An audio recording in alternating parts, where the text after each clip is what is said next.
Guys हामी चाहिँ पुरानो धारा पुग्यो है। यस्तो भ्यू छ देख्न सक्नुहुन्छ तपाईँ। 5 वर्ष अगाडि आएको बेला त्यहाँनिर चाहिँ हामी माछा पोलेर चाहिँ खान्थ्यौँ क्या। ठुलो रिभर छ, पुल पनि छ फेरि।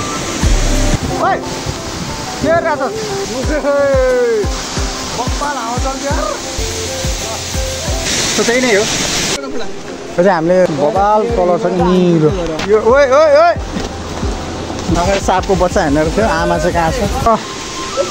शिव भगवान चाहिँ अहिले निद्रामा हुनुहुन्छ। यहीँबाट बग्छ। आज चाहिँ यिनको बर्थडे थियो। हेलो गाइस, आज चाहिँ हामी पुरा तारा घुम्न जाँदैछौँ। एउटा अटो र एउटा बाइकमा। हामी चाहिँ अटोमा छौँ, ड्राइभर यही हो। दुईवटा बाइक आउँदैछ। हामी चाहिँ रगैँचाको आसपासमै छौँ, रगैँचा भित्र छौँ।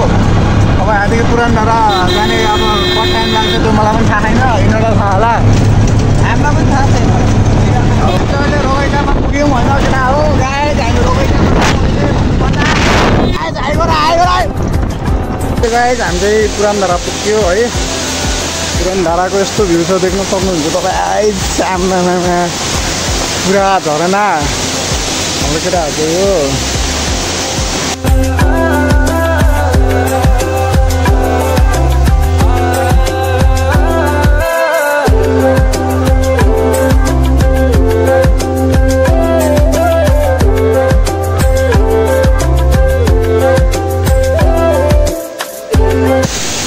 झरनाको एकदम नजिक पुगिसकेको छु गाइस, हेर्नु सक्नुहुन्छ।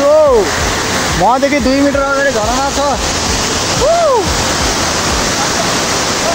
यो तल केटाहरू फोटो खिचिरहेको छ। मेरो भाइ भान्जोहरू छ त्यहाँ। यहाँ यस्तो नजिक छ। आमा ए पानी पानी परिरहेको मुखमा। चिसो चिसो हावा लागिरहेको कस्तो है। होइन सबैजना घुम्न आउनु होला। केटाहरू यसरी फोटो खिच्दैछ उता। म भने एकदमै यस्तो जटिल ठाउँमा उभिरहेको छु यार। यस्तो एडभेन्चर फिल भइरहेको छ अरे। म तपाईँलाई अरू ठाउँ पनि देखाउँछु है। ठाउँ त यति हो झरना मेन कुरा। तर म योभन्दा 4-5 वर्ष अगाडि आएको बेला चाहिँ यस्तो थिएन। सो अहिले चाहिँ यस्तो भएको रहेछ कि यहाँनिर। पहिला हामी यहाँनिर यो ओह्रालमा चाहिँ त्यहाँनिर चाहिँ माछा हो कि गङ्गाटा त्यो पोलेर चाहिँ खान्थ्यौँ कि। योभन्दा त्यही 4-5 वर्ष अगाडि होला। अनि अहिले चाहिँ यस्तो छ। यहाँ नयाँ कुरा चाहिँ मैले यो देखेँ कि यहाँ चाहिँ म पुरानो धारा छहरालाई माया गर्दछु भनेको रहेछ है। यो चाहिँ पुरानो धारा छहराको माया गर्नेलाई मात्र हो। त्यो मध्ये एक म पनि पर्छु। अनि एउटा ठ्याक्कै यहाँदेखि पछाडि चाहिँ पुरा ठुलो रिभर छ। यसको नाम के हो थाहा भएन, तर त्यहाँ पुल पनि छ फेरि। पहिले चाहिँ यहाँ एकजना पुलदेखि चाहिँ त्यो पुरा ट्रिप पकडेर चाहिँ अनि छोडेर चाहिँ तल एकजना खसेर चाहिँ त्यहाँबाट मृत्यु भएको थियो। पहिले नै हो। अनि सो यहाँदेखि चाहिँ झरना यस्तो हो। यहीँदेखिको भ्यू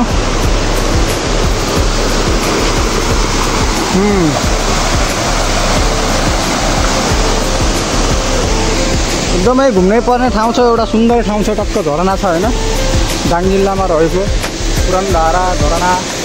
त्यसको किनारामा एउटा ठुलो रिभर, त्यसमा माथि पुल होइन। रमाइलो छ। तपाईँहरू पनि एक दिन आउनु होला। यसरी आउनुपर्छ यस्तो ठाउँहरूमा। यहाँ चाहिँ मेरो भान्जो थियो त्यहाँ गएर के ओइ के गरिरहेको छ?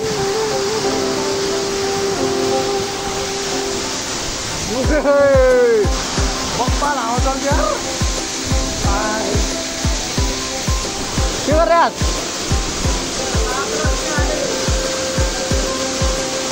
यहाँ पुरा यस्तो ढुङ्गाहरू बनाउनु हुन्छ होइन। हामी पनि बनाइदिउँ त भान्जो। तर हामी पनि बनाउँछौँ है। त्यो त गाइस है। यो पुरानो धारा यो भिडियो हेरेर आउनुहुन्छ भने हाम्रो चाहिँ यहाँ छ। यसको साइडमा होइन न, यहाँ छ हाम्रो चाहिँ।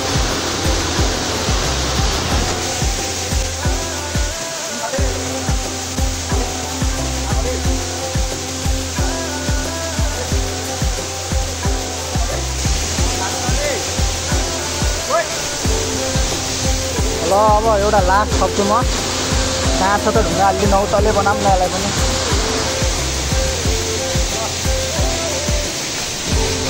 त्यो चाहिँ मेरो भयो है। त्यो ढुङ्गा चाहिँ मैले बनाएको। ल रुचाइदिन्छ यार पुरा भिजाइदियो यो साइडको पुरा यो भाप टाइपको एउटा त्यो भ्यापर टाइपको पानी आउँदो रहेछ साइडमा हान्छ यार त्यो पुरा रुचाइदिँदो रहेछ त्यो त्यही नै हो यो चाहिँ हामीले नास्ताको रूपमा लिएको हौँ तर हामी नदीको किनारमा छौँ नुहाउने ठाउँ बबाल छ यहाँनिर चाहिँ बबाल कलर छ नि निलो सो फाइनली गाइज अहिले चाहिँ हामी नास्ता सास्ता खाएर होइन त्यो ढुङ्गामा बसेर चाहिँ हामी नास्ता खाएर चाहिँ अहिले फाइनलमा फोटो खिचेर अब जाने तयारीमा छौँ होइन हामी जान आँटेको है मात्रै होला यो ओए ओए ओए मान्छौ भिडियो नहराउनु कि यो डिलिट गर्नुमा हुँदा माथि त म झन् रमाइलो गरेर लोड्न लागेको भिडियो त हो कि नै सापको बच्चा हेर्नेर थियो आमा चाहिँ कहाँ छ जाऊ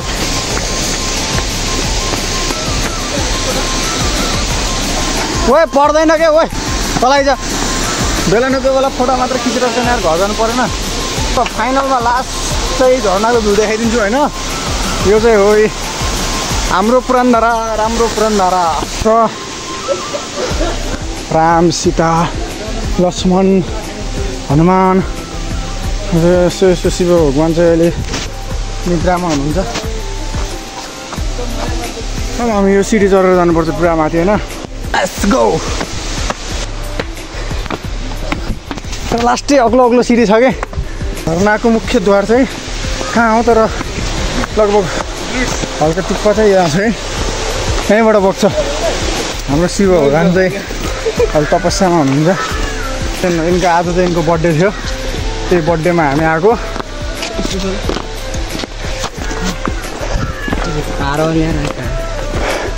कारमा नजाउँ यार एउटा गाडी यो हो दुईवटा गाडी भित्र छ हामी आएको चाहिँ एउटा यो हो होइन एउटा सेकेन्ड कन्डिसन ग्रुप अनि एउटा सेफ्टी